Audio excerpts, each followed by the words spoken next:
ഒരു മാധ്യമ പ്രവർത്തക എങ്ങനെ ആയിരിക്കരുത് എന്നതിന് ഉത്തമ ഉദാഹരണമാണ് റിപ്പോർട്ടർ ചാനലിലെ ഒരു മാധ്യമ പ്രവർത്തക. അവരുടെ പേര് നമ്മൾ പറയാത്തത് ഈ മാധ്യമ പ്രവർത്തകയ്ക്കെതിരെ ശബ്ദമുയർത്തിയ സ്ത്രീ അല്ലെങ്കിൽ രാഷ്ട്രീയക്കാരി, അവർ പേര് പറയാത്തത് കൊണ്ട് നമ്മൾ പറയുന്നില്ല എന്ന് മാത്രമാണ്.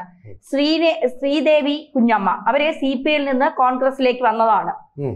അവര് ശ്രീനാദേവി കുഞ്ഞമ്മ, ശ്രീദേവി അല്ല, ക്ഷമിക്കുക, ശ്രീനാദേവി കുഞ്ഞമ്മ. അവര് കൃത്യമായി ഒരു ഫേസ്ബുക്കിൽ തന്നെ ഇട്ടിട്ടുണ്ട്. അവരെ വിളിച്ചിട്ട് ഈ മാധ്യമ പ്രവർത്തകർ ചോദിച്ചത്, നിങ്ങൾക്ക് രാഹുൽ മാങ്കൂട്ടവുമായി എന്തെങ്കിലും ബന്ധം, അല്ലെങ്കിൽ രാഹുൽ മാങ്കൂട്ടവുമായി നിങ്ങൾക്ക് എന്തെങ്കിലും ബന്ധമുണ്ടോ, നിങ്ങൾക്ക് രാഹുൽ മാങ്കൂട്ടത്തിൽ നിന്ന് മോശമായ അനുഭവം ഉണ്ടായിട്ടുണ്ടെന്ന് പത്തനംതിട്ടയിലെ പലരും പറഞ്ഞറിഞ്ഞു. ആരാണ് പറഞ്ഞതെന്ന് ചോദിച്ചപ്പോൾ ഒരുപാട് പേർ പറഞ്ഞതറിഞ്ഞു. നിങ്ങൾ മറ്റാരോടും പറയണ്ട, എന്നോട് മാത്രം പറയൂ, ഞാൻ അത് ലോകത്തെ മുഴുവൻ അറിയിച്ചോളാം. പിന്നെ ഞാൻ നിങ്ങളുടെ പ്രശ്നം പരിഹരിച്ചു തരും. ഇവർ പലരെയും വിളിച്ച്, പല മാധ്യമ പ്രവർത്തകർ പലരെയും വിളിച്ച്, രാഹുൽ മാങ്കൂട്ട നിങ്ങൾ അത് ചെയ്തോ, രാഹുൽ മാങ്കൂട്ട നിങ്ങൾ ഇത് ചെയ്തോ, ബാക്കി ഒരുപാട് വാർത്തകൾ ഈ ലോകത്തുണ്ട്. അപ്പോൾ പലരും, ഇതിൽ നമ്മൾ ചോദിക്കുന്നതല്ല, പലരും ഈ സ്ത്രീയോട്, ഈ മാധ്യമ പ്രവർത്തക സ്ത്രീയോട് പലരും ചോദിക്കുന്നത് ഇതിലും ഭേദം വല്ല മാമാ പണിക്കും പൊക്കൂടെ എന്നുള്ളതാണ്. ആ വാക്ക് ശരിയാണോ തെറ്റാണോ എന്ന് എനിക്കറിയില്ല, അത് അങ്ങനെ ചോദിക്കുന്നതുകൊണ്ട്. പക്ഷെ എങ്കിലും ഒരുപാട് പ്രേക്ഷകർ ചോദിക്കുന്ന ഒരു വാക്കാണ് ഞാൻ സാറിനോട് ചോദിക്കുന്നത്, ഇതിലും ഭേദം അതല്ലേ? അതിലേക്ക് വരുന്നതിന് മുമ്പ് നമ്മൾ നേരത്തെ തന്നെ മേരി ബ്രൂസ് എന്ന് പറയുന്ന ABC-യുടെ റിപ്പോർട്ടർ, വൈറ്റ് ഹൗസിലെ റിപ്പോർട്ടർ, അവർ ചോദിച്ച ചോദ്യം രണ്ട് രാഷ്ട്രങ്ങളുടെ തലവന്മാരുടെ തലയിൽ മിസൈൽ പോലെ കൊണ്ട ചോദ്യങ്ങൾ. അതാണ് യഥാർത്ഥ മാധ്യമ പ്രവർത്തനത്തിൻ്റെ മകുടമായ ഉദാഹരണം. അതുപോലെ തന്നെ നമ്മൾ കണ്ടിട്ടുണ്ട് ഡയാന രാജകുമാരിയുടെ മരണത്തിൽ കലാശിച്ച പാപ്പരാസി ജേർണലിസം. അതും മാധ്യമപ്രവർത്തനം എന്ന പേരിലാണ് അറിയപ്പെടുന്നത്. അവരുടെ പിന്നാലെ നടന്ന് അവരുടെ രഹസ്യങ്ങൾ ചോർത്താൻ വേണ്ടിയിട്ട്, അവരുടെ സ്വകാര്യതകളുടെ ഫോട്ടോ എടുക്കാൻ വേണ്ടി മത്സരിച്ച ടാബ്ലോയിഡ് ജേർണലിസത്തിന്റെ മാധ്യമപ്രവർത്തകർ. അവരും മാധ്യമപ്രവർത്തകർ തന്നെയാണ് എന്ന് അവകാശപ്പെടുന്നു. എല്ലാ അവകാശങ്ങളോടും കൂടി അവർ പോകുന്നിടത്തെല്ലാം ക്യാമറയും ലൈറ്റുമായിട്ട് പിന്നാലെ പരക്കം പാഞ്ഞ് ഈ മഹാകസ്മലന്മാരിൽ നിന്ന് രക്ഷപ്പെടാൻ വേണ്ടിയിട്ട് മാധ്യമപ്രവർത്തകരില്ലാത്ത ലോകത്തേക്ക് അപകടത്തിലൂടെയാണെങ്കിലും അവർക്ക് സഞ്ചരിക്കേണ്ടി വന്നു. മനസ്സിലായി? ഇതാണ് പത്രപ്രവർത്തനത്തിലെ രണ്ട് ധ്രുവങ്ങൾ എന്ന് പറയുന്നത്. ഒന്ന് ഹിമാലയ ശിഖരങ്ങളോട് ഗൗരീശങ്കര ശിഖരത്തോളം ഉയർന്നു നിൽക്കുന്ന മാധ്യമ പ്രവർത്തനങ്ങളുടെ ചോദ്യങ്ങൾ. അതേസമയം ഇവിടെ താങ്കൾ പറഞ്ഞതുപോലെ തന്നെ ശ്രീനാദേവി കുഞ്ഞമ്മയോടുള്ള ഒരു ചാനൽ റിപ്പോർട്ടറാണ്. പിന്നെ നമ്മൾ പ്രത്യേകിച്ച് പറഞ്ഞ ചത്തത് കീചകനെങ്കിൽ കൊന്നത് ഭീമസേനൻ തന്നെ എന്ന് നമുക്ക് ഊഹിക്കാൻ കഴിയുന്നതേ ഉള്ളൂ. അവിടുത്തെ ഒരു മാധ്യമ പ്രവർത്തകയാണ് ഇവരോട്. അവരെ നോക്കൂ, സാഹചര്യം CPM എന്നുള്ള പാർട്ടിയിൽ നിന്ന്, CPI ആണല്ലേ, CPIയിൽ നിന്ന് ഇങ്ങനെ പലരും മാറുന്നുണ്ട്. സീറ്റ് കിട്ടാത്തതും ഒക്കെ കൊണ്ട് മാറുന്നുണ്ട്, നിരാശരായിട്ട്. അപ്പം വിഷമിച്ചു. ഒക്കെ നമ്മൾ കണ്ടിട്ടുള്ളതാണല്ലോ, അങ്ങനെ പലരും മാറിയിട്ടുണ്ട്. ആ മാറ്റം ഇവിടെ ശരിക്കും പറഞ്ഞാൽ ഇതിപ്പോൾ തദ്ദേശ തെരഞ്ഞെടുപ്പിൽ കക്ഷി രാഷ്ട്രീയമേ പാടില്ലാത്തതാണ് എന്നാണ് എല്ലാവരും പൊതുധാരണയിലെത്തിയിരിക്കുന്നത്. ഇവിടെ ഇപ്പോൾ നിയമസഭാ തെരഞ്ഞെടുപ്പിനേക്കാൾ കൂടുതലായിട്ട് ഉള്ള തരത്തിലുള്ള വീറും വാശിയും രാഷ്ട്രീയവുമാണ് ഇപ്പോൾ, വെറുപ്പുമാണ് ഇപ്പോൾ കണ്ടുകൊണ്ടിരിക്കുന്നത്. ആ രീതിയിലാണ് ഇപ്പോൾ കാര്യങ്ങൾ പുരോഗമിച്ചുകൊണ്ടിരിക്കുന്നത്. അവിടെ നിൽക്കട്ടെ, അതവരുടെ ഇഷ്ടം. പക്ഷേ ഈ ശ്രീനാദേവി കുഞ്ഞമ്മയെ സ്റ്റുഡിയോയ്ക്കകത്ത് വിളിച്ചിട്ട് അവിടുത്തെ കൊടികെട്ടിയ മാധ്യമപ്രവർത്തക ചോദിച്ച ചോദ്യം നമ്മൾ മൂക്കത്ത് കൈ വിരൽ വെച്ചു. രാഷ്ട്രീയമായിട്ടൊരു ബന്ധവുമില്ലാത്ത, തെരഞ്ഞെടുപ്പുമായിട്ടൊരു ബന്ധവുമില്ലാത്ത അവരുടെ സ്വകാര്യതയിലേക്ക് ടോർച്ചടിക്കുന്ന തരത്തിലുള്ള ചോദ്യം. സാർ, അതിൽ അവര് പറഞ്ഞിരിക്കുന്ന ഒരു കാര്യമുണ്ട്, അതും കൂടെ പറഞ്ഞ് നമ്മൾ പോകണം. 3 ദിവസങ്ങൾക്ക് മുൻപ് ഒരു പ്രമുഖ ചാനലിലെ വനിതാ റിപ്പോർട്ടർ എന്നെ ഫോണിൽ വിളിച്ചിരുന്നു. രാഹുൽ മാങ്കൂട്ടത്തിൽ നിന്നും എനിക്ക് നേരിട്ട ദുരനുഭവം പത്തനംതിട്ടയിലെ കുറച്ച് മാധ്യമ പ്രവർത്തകർ പറഞ്ഞറിഞ്ഞു എന്ന് പറഞ്ഞുകൊണ്ടാണ് വിളിച്ചത്. ആരാണിത് പറഞ്ഞത് എന്ന് ചോദിച്ചപ്പോൾ എന്നോട് പേടിക്കണ്ട, മൊത്തത്തിൽ എല്ലാ മാധ്യമ പ്രവർത്തകരും ഒന്നും അറിഞ്ഞിട്ടില്ല എന്ന എന്നെ സമാധാനപ്പെടുത്തിക്കൊണ്ടുള്ള സംസാരം തുടരുകയായിരുന്നു. ഞാൻ രാഹുലിനെതിരെ പരാതി കൊടുത്തിട്ടുണ്ട് എന്ന് കേട്ടതായി പറഞ്ഞു. പരാതി ഉള്ളത് ഞങ്ങളോട് പറഞ്ഞാൽ മതിയെന്നും എന്നോടേറെ സൗഹൃദത്തോടെ അത്രയും നേരം സംസാരിച്ച മാധ്യമ പ്രവർത്തകരോടുള്ള സ്നേഹം നിലനിർത്തിക്കൊണ്ട് ആ പ്രമുഖ ചാനലിനോട് എന്തു തോന്നുന്നു നിങ്ങൾക്ക് ഇത്തരം മാധ്യമ പ്രവർത്തനത്തെ കുറിച്ച് എനിക്ക് യാതൊരു പരാതിയും ഉന്നയിക്കാൻ ഇല്ലാതിരിക്കെ കേട്ടുകേൾവിയുണ്ടെന്ന് പറഞ്ഞുകൊണ്ട് പരാതി ഉണ്ടോ എന്ന് ചോദിച്ചു വരുന്നത് ശരിയായ മാധ്യമ പ്രവർത്തന ശൈലിയല്ല. നിങ്ങൾക്കാരാണ് ഇങ്ങനെ ഒരു ഉത്തരവാദിത്വം നൽകിയത്? പെൺകുട്ടികളുടെ പിന്നാലെ നടന്ന് നിങ്ങൾക്ക് ദുരനുഭവം ഉണ്ടായിട്ടില്ലേ എന്ന ചോദ്യം ഉയർത്തി ശല്യം ചെയ്യുന്ന, സ്ത്രീത്വത്തെ അപമാനിക്കുന്ന ഈ പ്രമുഖ ചാനലിനെതിരെ പോലീസ് കേസെടുക്കണം. കല്ല് കൊത്താനുണ്ടോ കല്ലെന്ന് ഉറക്കെ വിളിച്ചു നടക്കുന്നവരെ പോലെ നിങ്ങൾ പരാതിക്കാരെ സൃഷ്ടിക്കാനും തപ്പിയിറങ്ങാനും ഈ കാട്ടുന്ന വ്യഗ്രതയിൽ നിങ്ങൾ കൊത്തിയെടുക്കുന്ന ദുരാരോപണങ്ങളുടെ കൽക്കൂട്ടിൽ പാകപ്പിഴകൾ ഉണ്ടാകരുത്. നിയമത്തിന് മുന്നിലെ തെറ്റുകൾ ആരാണെങ്കിലും ശിക്ഷിക്കപ്പെടും. രാഹുൽ മാങ്കൂട്ടത്തിൽ നിയമത്തിന് മുന്നിൽ തെറ്റുകാരനാണെങ്കിൽ ശിക്ഷിക്കപ്പെടട്ടെ. പ്രമുഖ ചാനലിലുള്ള ഈ സ്ത്രീ സംരക്ഷണ അജണ്ട, അതായത് സ്ത്രീ സംരക്ഷണ അജണ്ട ഒരു മാധ്യമ പ്രവർത്തക സെക്ഷൽ ഹരാസ്മെന്റ് നേരിടേണ്ടി വന്നപ്പോൾ നിശബ്ദത പാലിച്ചു. അത് നിങ്ങളുടെ അന്വേഷണത്തിൽ പെടേണ്ടതല്ലേ? തീർച്ചയായിട്ടും ഗൗരവമായ ചോദ്യങ്ങളാണ് ഇവർ പാർട്ടി മാറിയാലും ഇല്ലെങ്കിലും പഞ്ചായത്ത് തിരഞ്ഞെടുപ്പിൽ ജയിച്ചാലും ഇല്ലെങ്കിലും ചോദിച്ചിരിക്കുന്നത്. സീനാദേവി ഇത്രയും ധൈര്യം കാണിച്ചതിന് ഞാൻ അവരെ അഭിനന്ദിക്കുകയാണ്. ഇവിടെ എന്താ ചോദിക്കുന്നതിനൊരു മര്യാദ വേണ്ടേ? പത്തനംതിട്ടയിലെ എന്തോ ഈ കുളങ്ങരയൊക്കെ ഈ സ്ത്രീകൾ പറയുന്ന നുണ പോലെ എന്തോ പറഞ്ഞ് അങ്ങനെ അങ്ങോട്ടും ഇങ്ങോട്ടും സംഭാഷണം നടത്തി അതിന്മേൽ ചോദ്യങ്ങൾ ചോദിക്കാനുള്ളതാണോ മാധ്യമപ്രവർത്തനം എന്ന് പറയുന്ന ഈ മഹത്തായിട്ടുള്ള തൊഴിൽ? അതിനെ ഡീവാല്യൂ ചെയ്യുന്നതല്ല, പാപ്പരാസികളല്ലേ ഇത് നടത്തുന്നത്? പാപ്പരാസികളായിട്ട് സ്വയം അധപ്പതിക്കുകയല്ലേ ഇങ്ങനെയുള്ള ചോദ്യങ്ങൾ വഴി ചെയ്യുന്നത്?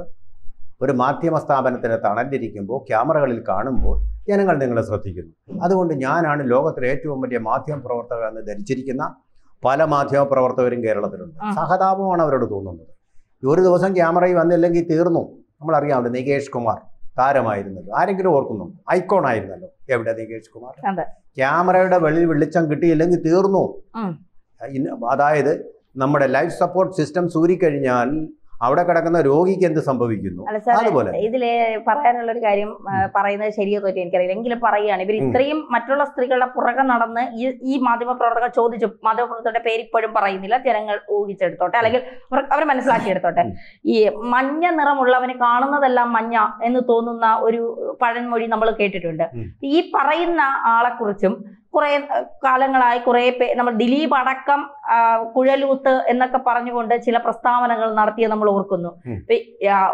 ഈ പറയുന്ന നമുക്ക് മറ്റൊരാളോട് ചോദ്യം ചോദിക്കാൻ അവകാശമുണ്ടോ എന്ന്, പ്രത്യേകിച്ച് ഇത്തരം വിഷയങ്ങളിൽ അവകാശമുണ്ടോ എന്ന് ആദ്യം നമ്മളോട് തന്നെ ചോദിക്കണം. നമ്മൾ ഇക്കാര്യത്തിൽ ശരിയാണോ? നമ്മൾ ഏതെങ്കിലും കുടുംബത്തെ നമ്മുടെ സ്വഭാവ ദൂഷ്യം കൊണ്ട് നമ്മൾ തകർത്തിട്ടുണ്ടോ? നമ്മൾ ഏതെങ്കിലും സ്ത്രീയെ വേദനിപ്പിച്ചിട്ടുണ്ടോ? ഏതെങ്കിലും സ്ത്രീയുടെ ഭർത്താവിനെ നമ്മൾ തട്ടിയെടുത്തിട്ടുണ്ടോ? ഏതെങ്കിലും അന്യ സ്ത്രീയുടെ ഭർത്താവുമായി നമുക്ക് ബന്ധമുണ്ടായിട്ടുണ്ടോ? ഇങ്ങനെയൊക്കെ ചോദിച്ചിട്ടല്ലേ മറ്റൊരാളുടെ ജീവിതത്തിലേക്ക് കടന്നു ചെല്ലാനും ചോദ്യങ്ങൾ ചോദിക്കാനും. ഇതൊക്കെ പണ്ടത്തെ കൊച്ചു പുസ്തകങ്ങളുണ്ട്, ആ ശൈലിയിലുള്ള അത് എഴുതുന്നതും ജേർണലിസ്റ്റുകളാണ്, ആവശ്യപ്പെടാമല്ലോ.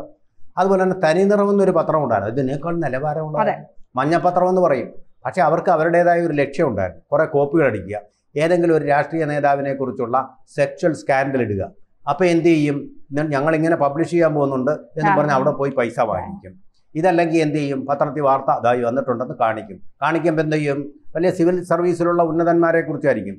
അവർ ഇത്രയും പണം തന്നാൽ കോപ്പിയൊന്നും ചിലവാക്കാതെ ഞങ്ങൾ നിങ്ങളുടെ ഓഫീസിലേക്ക് തരാം. ഈ അഡ്ജസ്റ്റ്മെൻറ്റിലാണ് അവർ പണം ഉണ്ടാക്കാൻ വേണ്ടി നടത്തുന്ന കലാനിലയം കൃഷ്ണൻ നായർ എന്ന് പറയുന്ന ആൾ, ഈ തനി നിറം പത്രം, അദ്ദേഹത്തിൻ്റെ തന്നെയാണല്ലോ കലാനിലയം, യക്ഷി പോലുള്ള നാടകങ്ങളൊക്കെ നടത്തിയിരുന്ന സ്ഥാപനവും അദ്ദേഹത്തിൻ്റെ തന്നെ ആയിരുന്നു എൻ്റെ ഓർമ്മ. ഇപ്പോൾ ആ പത്രം കിട്ടാനില്ല. പണ്ട് കുട്ടികൾ വായിക്കും. പണ്ടങ്ങോ ഒരു അങ്ങനെ എനിക്ക് പല്ലിശ്ശേരിയൊക്കെ ഏറ്റവും വെച്ച് മാധ്യമ പ്രവർത്തനം എന്ന് പറയേണ്ടി ഇവരെ വെച്ച് നോക്കുമ്പോൾ പല്ലിശ്ശേരിയൊക്കെ ഒന്നും പറഞ്ഞിട്ടില്ല. സ്ത്രീയുടെ സ്വകാര്യതയിലേക്ക് അങ്ങ് കടന്നു കയറുകയാണ്. അവർക്ക് ശരി, ഓഫ് കോഴ്സ് അവർക്ക് പരാതി ഉണ്ടെങ്കിൽ തീർച്ചയായിട്ടും അത് വാർത്തയായിട്ട് കൊടുക്കണം. അവർക്ക് യാതൊരു പരാതിയും ഇല്ല. രാഹുൽ മാങ്കൂട്ടത്തിലുമായിട്ടുള്ള അതിന്റെ തീവ്രത അളക്കാൻ ഈ മാധ്യമപ്രവർത്തകരാജ് ഇനി ഇങ്ങനെയാണെങ്കിൽ മാധ്യമപ്രവർത്തകൻ തന്നെ നാളെ പോകുന്ന ഒരു വഴി ഞാൻ പറഞ്ഞു തരാം. അവരെ ഒരാളുടെ കിടപ്പറയ്ക്ക് മുമ്പിൽ കൊണ്ട ക്യാമറ വെക്കും, എന്നിട്ട് അവിടെ എന്തൊക്കെയാണ് നടന്നത്, അതിൻ്റെ തീവ്രതയൊക്കെ ഉണ്ടായിരുന്നൊക്കെ അളക്കാൻ തോന്നുന്നില്ലേ? ഇവിടെ എന്താ പണ്ട് ശരിയാണ്, of course PC Sukumaran Nair എന്ന് പറയുന്ന മാതൃഭൂമിയുടെ റിപ്പോർട്ടർ അന്ന് കേരള കൗമുദിക്ക് വേണ്ടിയാണെന്ന് തോന്നുന്നു ഒരു പത്രപ്രവർത്തനം നടത്തി. എങ്ങനെയാണെന്ന് പറയാം, K കരുണാകരനും ഒക്കെ അടങ്ങുന്ന കോൺഗ്രസിൻ്റെ ഒരു കോർ കമ്മിറ്റി യോഗം നടക്കുക, വളരെ സുപ്രധാനമായ തീരുമാനങ്ങൾ എടുക്കുക. ഇന്നത്തെ പോലെ അന്ന് സ്പൈ ക്യാമറകളൊന്നുമില്ല, ഹിഡൻ ക്യാമറകളും ഇല്ല, മൊബൈലുകൾ പോലും ഇല്ല ചോർത്തിയെടുക്കാൻ. അപ്പോൾ എന്ത് ചെയ്തു? സുകുമാരൻ നായർ പതുക്കെ യോഗം നടക്കും. AC ഇല്ലെന്ന്. AC ഇല്ലാത്ത ആ മുറിയുടെ ജനൽ തുറന്നു കിടക്കുകയായിരുന്നു. ഇയാൾ എന്ത് ചെയ്തു? ഒരു കൊന്നത്തെങ്ങ് നിൽപ്പുണ്ട്. സുകുമാരൻ നായർ മുണ്ടും മടക്കി കുത്തി അതേ കയറി. അതിന് കൊതയുണ്ടല്ലോ, ഈ കാല് കെട്ടേണ്ട സാധനമൊന്നും വേണ്ട. ആ നടത്ത സംഭവമാണ്. ഇപ്പോൾ തിരുവനന്തപുരത്ത് നടന്ന് അതുവഴി പുള്ളി മേളിലോട്ട് കയറിയിട്ട് അതിനടുത്ത് എന്തുവാ സംഭാഷണമെന്ന് കാതോർത്ത് കേട്ടു. എന്നിട്ട് കേരളാമതി അത് എക്സ്ക്ലൂസീവായിട്ട് കൊടുത്തു തീരുമാനം, രഹസ്യ തീരുമാനം എക്സ്ക്ലൂസീവായിട്ട്. അങ്ങനെയാണ് സുകുമാരൻ നായർ പ്രസിഡന്റാവുന്നത്. അതൊക്കെ പോട്ടെ, രാഷ്ട്രീയ തീരുമാനങ്ങൾ അങ്ങനെയൊക്കെ സ്കൂപ്പ്, അതൊരു സ്കൂപ്പാണ്. അങ്ങനെ സ്കൂപ്പൊക്കെ ചോർത്തി കിടക്കാൻ പല മാർഗങ്ങളും അതിനുണ്ട്. ഇന്നത്തെ മാധ്യമപ്രവർത്തകർ കസേരയിൽ നിന്ന് അനങ്ങാറില്ല. ഏതെങ്കിലും ഒരു പാരക്കാരൻ, നമ്മൾ വിചാരിക്കും ഇയാൾ എന്തൊരു കൊടുകെട്ടിയ മാധ്യമപ്രവർത്തനം. സെക്രട്ടേറിയറ്റിലെ തൻ്റെ മേലുദ്യോഗസ്ഥൻ എന്തെങ്കിലും കടുത്ത പണി കൊടുത്തു കഴിഞ്ഞാൽ അതിന് ഭാര്യയായിട്ട് അയാളുടെ കുറേ രഹസ്യങ്ങളുമായിട്ട് ഇങ്ങനെ ഫയലിൻ്റെ ഫോട്ടോ കോപ്പിയായിട്ട് ഇങ്ങ് വരും. ഇതാണ് ഞങ്ങളുടെ മാധ്യമ പ്രവർത്തകൻ എന്ന് പറയും. അവനൊരു അവാർഡും ചിലപ്പോൾ കിട്ടും. പല അവാർഡ് അങ്ങനെ വാങ്ങിച്ച് ഹാട്രിക്ക് നേടിയ മാധ്യമപ്രവർത്തകരെ എനിക്കറിയാം. ഇതാണ് അതിൻ്റെ രഹസ്യം. പാരകളാണ് ഈ വാർത്തകളായിട്ട് വരുന്നത്. അല്ല, ബോബ് വുഡ്വാർഡിൻ്റെയും കാൾ ഐൻസ്റ്റൈൻ്റെയും കാര്യം നമ്മൾ പറഞ്ഞു, അതും പാരയായിരുന്നു. നിക്സണെതിരെയുള്ളൊരു പാരയായിരുന്നു. അദ്ദേഹം ഗാഡ്ജറ്റ്സ് ഘടിപ്പിച്ചിട്ട് മുറിയിലില്ല. അതൊക്കെ നമുക്ക് സഹിക്കാം. പക്ഷേ ഈ ഇനിയിപ്പം നാളെ വരാൻ നിങ്ങൾ അവരെ കൂടെ കിടന്നിട്ടുണ്ടോ? കിടന്നിട്ടുണ്ടെങ്കിൽ നിങ്ങൾക്ക് പരാതി ഇല്ലെങ്കിൽ ഞങ്ങൾക്ക് പരാതിയുണ്ട്. നിങ്ങൾ പറഞ്ഞാൽ മതി, ഞങ്ങൾ അത് വാർത്തയാക്കാം. ഇത് എന്ത് മാധ്യമം എനിക്ക് മനസ്സിലാവില്ല. പണ്ട് ഓൺലൈൻ മാധ്യമങ്ങളെയാണ് മഞ്ഞ വാർത്തകൾ, മഞ്ഞ പത്രങ്ങൾ.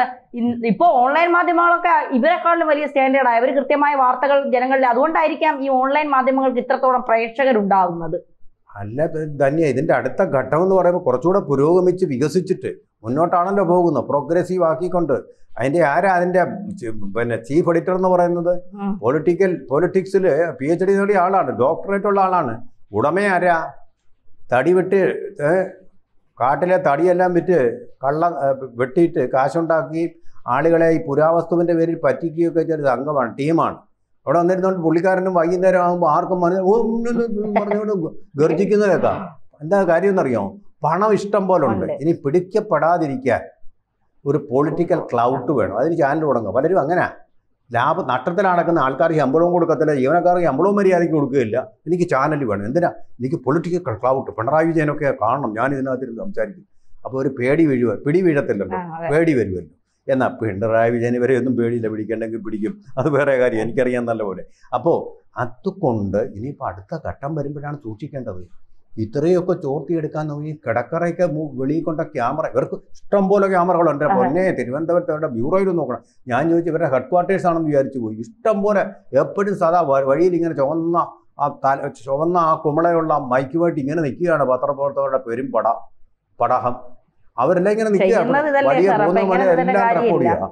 അപ്പൊ എന്ന് പറയുന്ന പോലെ ആളുകളുടെ മുറിക്കകത്തേക്ക് ഈ ജേർണലിസം കയറി ചെന്നാലോ, അവരുടെ കിടപ്പറയിലേക്ക് കിടപ്പറ രഹസ്യങ്ങൾ ചോർത്താൻ ചെന്നാലോ എന്തായിരിക്കും സ്ഥിതി? മനുഷ്യന് സമാധാനമായിട്ട് കിടക്കറയിൽ കിടന്നു രാത്രി ഉറങ്ങാൻ പറ്റാത്ത അവസ്ഥയിലേക്ക് പോയില്ലേ പാപ്പറാസി ജേർണലിസം? ഇതാണോ? ഇങ്ങനെയാണോ?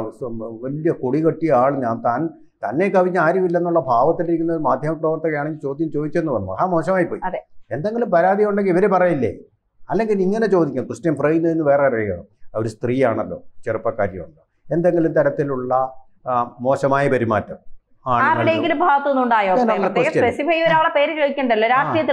പറഞ്ഞു കേൾക്കുന്നുണ്ട്, രാഹുലുമായിട്ടുണ്ട്. അങ്ങനെയാണെങ്കിൽ നിങ്ങളുടെ സോഴ്സ് പറയണം, ഇന്നാളിങ്ങനെ പറഞ്ഞിട്ടുണ്ട് എന്നുള്ള ഉത്തരവെന്ന് പറഞ്ഞ് ചോദിക്കണം. അങ്ങനെ പറഞ്ഞിട്ടുണ്ട്, അത് നിങ്ങൾ നിഷേധിക്കുന്നു എന്ന് ചോദിക്കാം.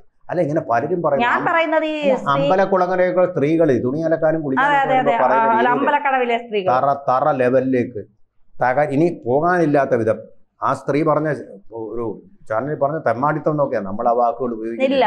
അല്ല, ഞാൻ പറയുന്നത് ഈ ശ്രീനാദേവിയോട് നിങ്ങളുടെ സ്ത്രീത്വത്തെ അപമാനിച്ചതിന്റെ പേരിൽ നിങ്ങൾ ആ വനിതാ മാധ്യമ പ്രവർത്തകർക്കെതിരെ മാനനഷ്ടത്തിന് കേസ് കൊടുക്കണം എന്നുള്ളതാണ്. നിങ്ങളുടെ സ്വകാര്യതയിലേക്ക് തള്ളിക്കയറാൻ ആർക്കും അവകാശമില്ല. അത് ചെയ്തിട്ടുണ്ടെങ്കിൽ തീർച്ചയായിട്ടും നിങ്ങളെ അത് മാനസികമായി വേദനിപ്പിച്ചിട്ടുണ്ടെങ്കിൽ നിങ്ങൾ കേസ് കൊടുക്കണം അവർക്കെതിരെ. കേസ് കൊടുക്കേണ്ട ആവശ്യമില്ല, ഗവൺമെന്റ് തന്നെ ഇതിന്റെ അടിസ്ഥാനത്തിൽ കോടതിക്ക് തന്നെ ഈ പത്രത്തിനെ കണ്ടുകെട്ടാം. അതെ, കാരണം കുറെ മെസ്സി എന്നും പറഞ്ഞ ആളുകളെ പറ്റിച്ചു, മെസ്സി എന്നും പറഞ്ഞ ആളുകളെ പറ്റിച്ച ചാനൽ തന്നെയാണിത്. ഈ പാപ്പരാസി ജേർണലിസം വന്നു കഴിഞ്ഞാൽ ഇനി മനുഷ്യർക്കാർക്ക് മര്യാദയ്ക്ക് അവരുടെ വീട്ടിൽ കിടന്ന് ഉറങ്ങാൻ പറ്റാത്ത അവസ്ഥ വരും. അതുകൊണ്ട് അതൊക്കെ നമ്മളെ മുളയിലേ നുള്ളിക്കളയണം. സ്വകാര്യത എന്ന് പറയുന്ന ഗവൺമെൻറ്, സുപ്രീം കോടതി നിയമം അനുവദിക്കുന്ന ഒന്നാണ്. മറ്റൊരാളുടെ സ്വകാര്യതയിലേക്ക് കടന്നു പോരാൻ നിങ്ങൾക്ക് യാതൊരു അവകാശവും തന്നിട്ടില്ല. ആ ആർട്ടിക്കിൾ 19(1)A പ്രകാരം അപ്പോൾ ഈ സാധാരണ പൗരനുള്ള, തെരുവോരത്ത് ഉറങ്ങുന്ന പൗരൻ ഉൾപ്പെടെയുള്ള ആളുകൾക്കുള്ള അവകാശം മാത്രമേ മാധ്യമപ്രവർത്തകർക്കും ഉള്ളൂ. ഇങ്ങനെ ചികഞ്ഞു കയറി ചോദിക്കുന്ന ആ ചീത്ത ജേർണലിസം ഉണ്ടല്ലോ, അത് ഒരു നല്ല മാതൃകയാണ്. കൂടുതൽ വാർത്തകളും വിശേഷങ്ങളും നിങ്ങളിലേക്ക് എത്താൻ ABC മലയാളം സബ്സ്ക്രൈബ് ചെയ്യുക, ബെൽ ബട്ടണും അമർത്തുക.